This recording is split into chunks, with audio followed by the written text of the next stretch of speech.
চাচা কখনো বাবার মতো হয় না, সম্পূর্ণ ভিডিওটা দেখুন। আব্বা 50 টাকা দেন। 50 টাকা? 50 টাকা দিয়ে তোমার কি হইব? এই নাও 100 টাকা। চাচা আমার কিছু টাকা দেন। কেন, তুই টাকা দিয়ে কি করবি? চাচা আমার শার্ট ছিঁড়ে গেছে, এই কারণে আমার টাকা লাগবে। আজকে আমার কাছে টাকা নাই, অনেক দিন নিস।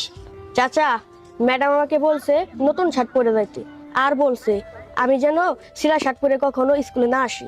তোর ম্যাডাম কি বললো তাতে আমার কি? আর তুই মুখে মুখে এত কথা বলছিস কেন? আচ্ছা তুই একটা কথা বল, তোর আবদার পূরণ করা কি আমার ঠেকা পড়ছে? আর তুই কি আমার নিজের সন্তান? তোর বাপ থেকে কবে মরে গেছে, আর এই যে একটা ঝামেলা আমার গাড়ি দিয়ে গেছে। তুই একটা কথা বুঝোস না, আমার নিজেরও তো একটা সন্তান আছে। আমি তোর ইচ্ছা পূরণ করবো না নিজের সন্তানের ইচ্ছা পূরণ করবো? আর তুই যখনই সুযোগ পাস তখনই একটা না একটা আবদার করে বস।